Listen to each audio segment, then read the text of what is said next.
What is luxury? Is it something you acquire, desire, or is it something that you experience? An indulgence that needs to be captured for moments and for memories. Luxury is in feeling the life around you as you set off on a journey. A journey that takes you to pin codes that are unique, exciting, and innovative. So here I am, Karan Tacker, an actor by profession, but a traveler by heart. Out in my NEXA XL6 on the first out of 5 other journeys to explore and experience pin codes across India. Celebrating its diverse panoramas, exclusive experiences, and its amazing people. NEXA Journeys presents Luxe Pins driven by XL6. Your gateway to exclusivity.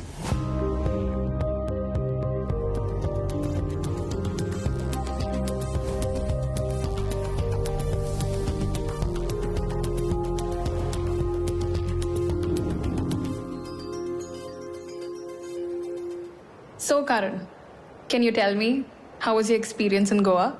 Goa, what can I say?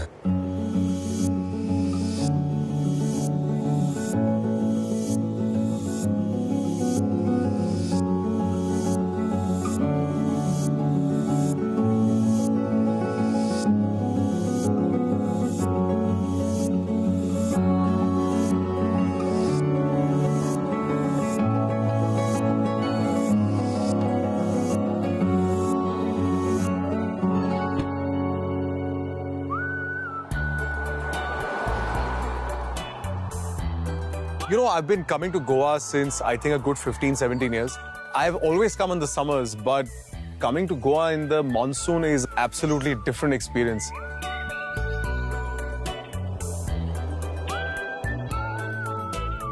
If you ask me where I am today, it takes me 2 minutes to just like stop myself from thinking, oh, this is Goa. When I walked out of the car, the whole scenario and the whole scenery just like took me in. I couldn't help myself but just to constantly keep looking around.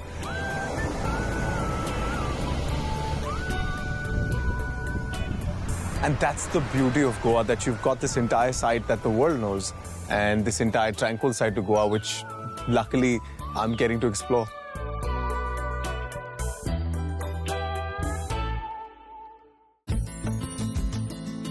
I had a little thought of my own, is why I thought, let me just run back to my car. I pulled out my map. Where I get to is the surprise, so you gotta watch out for that one.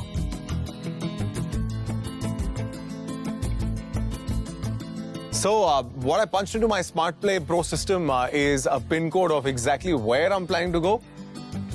All you gotta do is follow me and my XL6.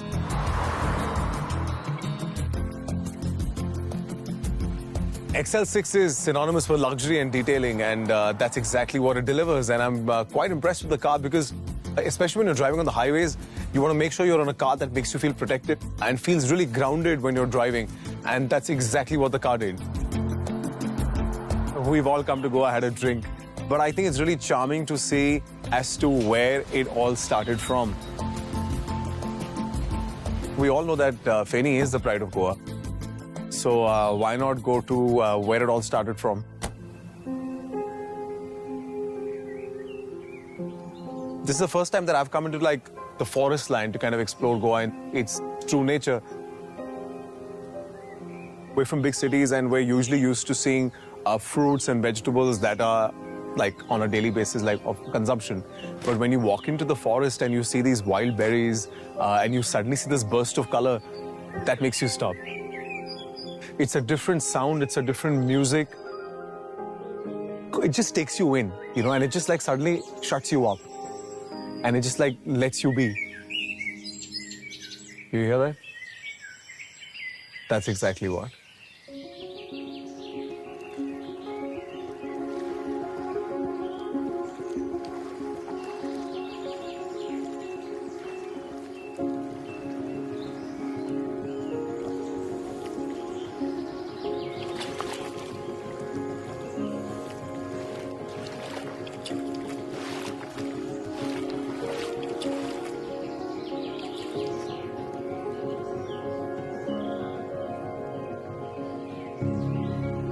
My state of mind when I was waiting for Hansel there was just tranquil. Hey, Karan. Welcome to the Fazenda. You found the secret spot, have you? I did. But this is not the surprise. Oh, this is it? We've got a unique experience up there. Okay. Yeah? Well, I thought this is so beautiful in itself. This is where we'll be hanging out. Yeah, we've got something more intoxicating, something very interesting for you. Oh, done. Sounds like a plan. Yeah. Looking forward. Yeah. Aye, after you. Yeah. Come.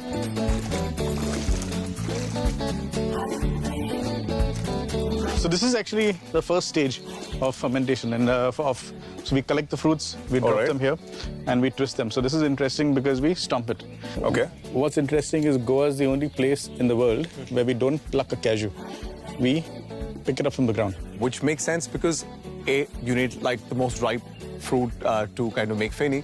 And also it's great for nature, right? You're not going out there and deforesting or just like going out there crazy plucking. This is underground natural fermentation. Only 6 cultures in the world do this. We're the only distillery left in Goa that is still practicing feni this way. जो घड़े बोलते हैं जिसको जो मटके होते हैं, they've got these pots that are specially made for feni specifically. And what's interesting about this pot is that this pot is made of a particular mud, but you have to have a special physical character to make this pot. As in? You have to be thin and you have to be tall. What's the logic? Tall because you need to have a long arm, so you can put your arm inside. Okay. And you have to be That thin. makes sense. Yeah. Thin because also because for the same no, if reason. you have a paunch, you'll have a flat spot here. Oh, so you definitely can't make I this. can't. Yes, I get you to work for me. What is the origin of feni? The first Europeans wrote about it in 1585. Okay. So it was there before. And what's interesting is the description made in 1585 is exactly what we're seeing today here. Okay. And that is what is fascinating. Nice. Yeah. So this is the real deal. This is the fire. We light a small fire here and we start distillation. Then we seal it up here. It goes through this pipe and then condenses out here. What I actually loved is that after so many years and so much of technology that's come into place, there's a clear mandate for feni that they stick to the traditional way of making it. So basically, once this entire process is done, what do you do after? So once the alcohol is ready, then we move it to our cellar. Have you seen a feni cellar? I haven't actually. Come, let's check it out. Yeah.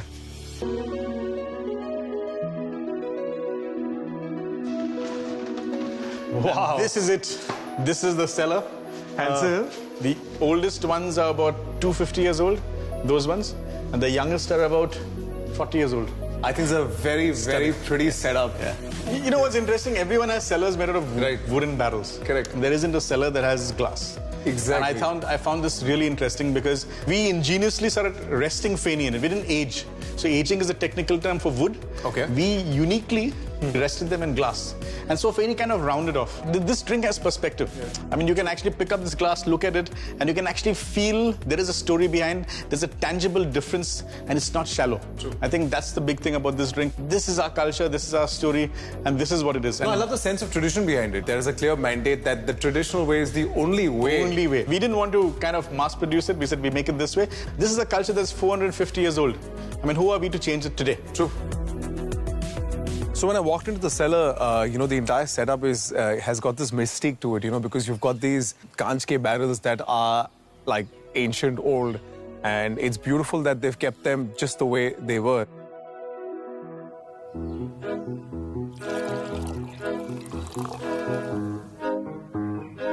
Hold on, Hansel, you had promised me when I met you here for the first time that we're going to have a very interesting, unique experience and a very beautiful surprise.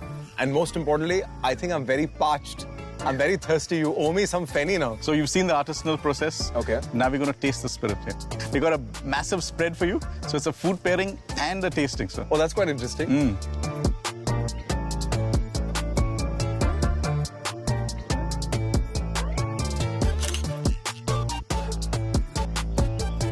When we designed this platter has got a mixture of everything. Okay. So we also want to, this platter as much as to surprise you as much as to complement the flavors. And so we've got interesting flavors which a tourist would never, most normally not seen. And we don't buy them from shops. It's not like commercially available. These are specially, and I would say artistically made at home and brought for this experience. Okay. So that's why we take an appointment every time. I thought it was a very sweet gesture.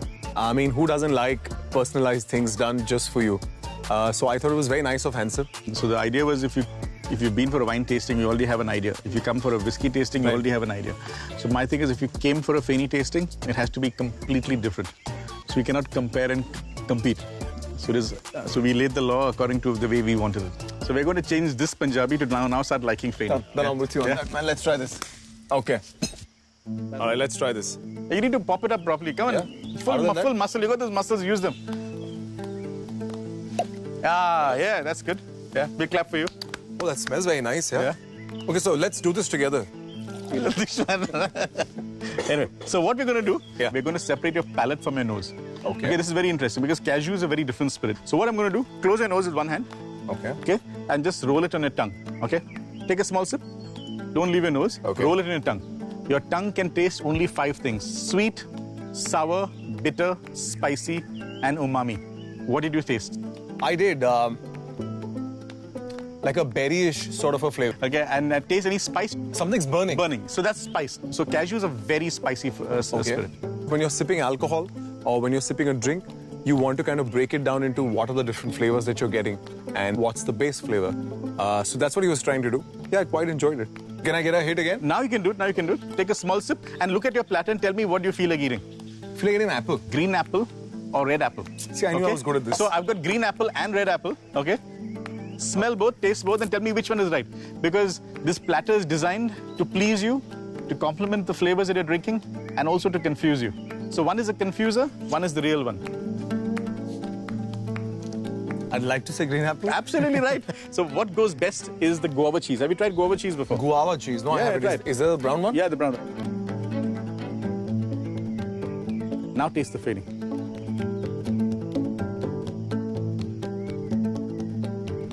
So we will try the next one. Okay. So Dukshiri is gin style Feni. What flavor are you getting? Can you smell it? When we have Europeans who come in, they say salted caramel. So salted caramel is one. There's little licorice. Okay. There's a little petrichor. Petrichor is the smell of wet earth. Okay. I think the only thing that I am getting is peanuts. You're right. Peanuts, yeah. Peanuts is the strongest. Yeah, I was waiting for you to say that. The smell of peanuts in your mind and the taste of peanuts are 2 different things. Completely I get what you're saying, though. Yeah, completely different. That is so funky.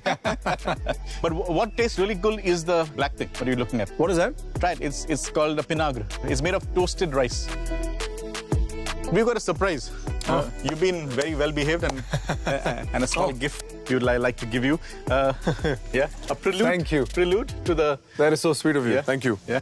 What better way to have a drink while immersing your feet into water and just like chilling out, like in the literal sense of it. Everything in that place, from the food to the alcohol, has a story and a reason behind it. So it makes it more experiential, you know, instead of just going out there and just doing what you usually do. I walked into a moody forest to dance with the spring of joy.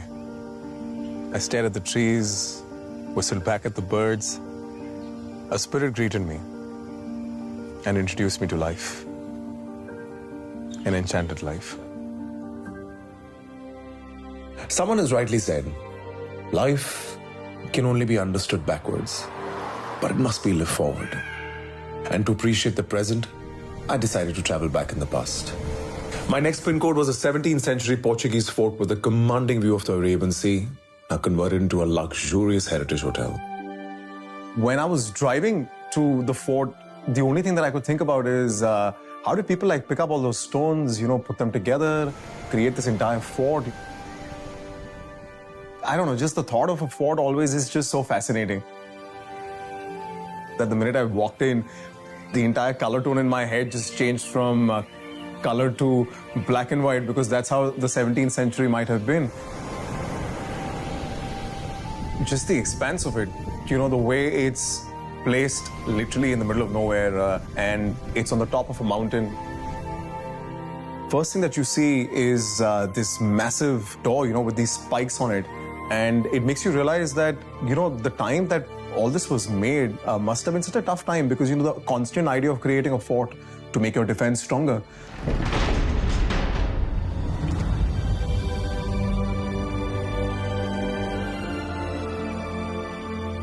Right in the middle of the entire courtyard, you've got this beautiful church. Churches in itself have this sense of calm and peace. So that just took my breath away. When I walked into my room, I just felt they've retained the whole old world charm of the way the Portuguese had ideated it, had built it.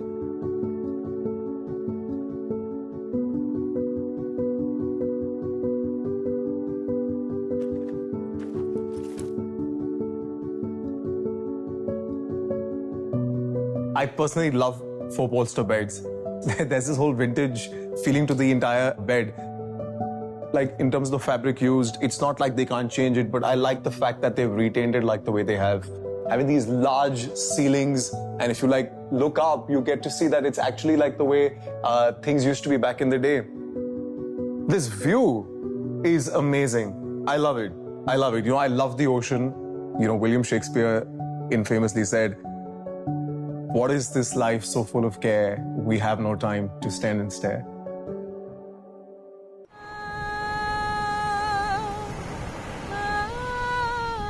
When I was exploring this place and check out the whole view, I went to my balcony. I could just hear some kind of music coming my way. Being explorative as I have been on this entire trip, I thought, let me see where it's coming from. To my pleasant surprise, this lovely amphitheater-looking place that had this lovely girl singing. Eu sei, meu amor, que nem chegaste a partir, pois tudo em meu redor me diz que estás sempre comigo. Because she was just singing acoustic by herself, and that voice of hers was just so powerful. And when I came down is when I was just blown away.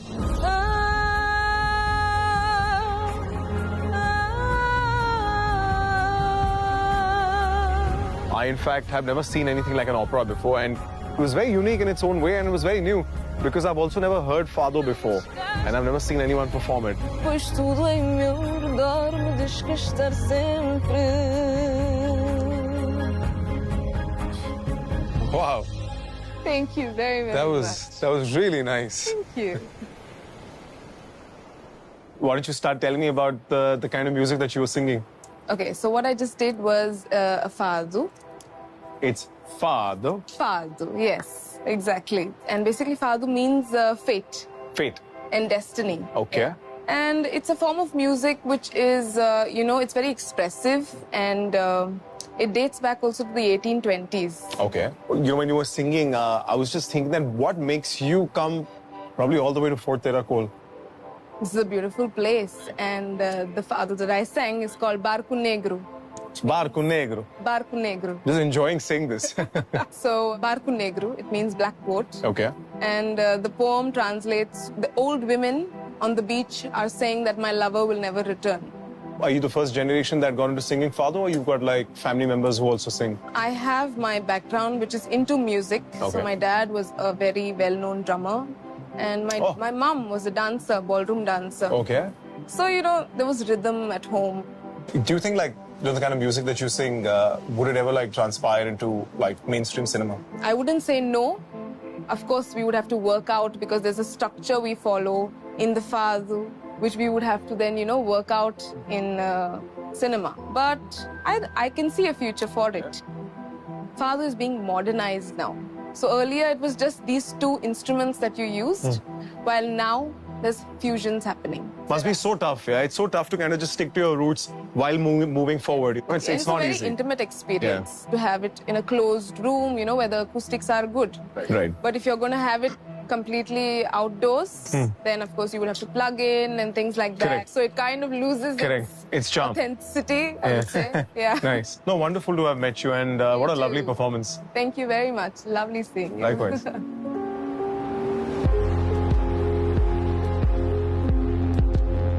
There is a power in reflection. To take a moment and wonder, how far will I go? Will I morph and transform into a better version of myself? Because the journey has just begun. And I have miles to go. So I don't know about coming again. I can safely say I don't feel like leaving right now.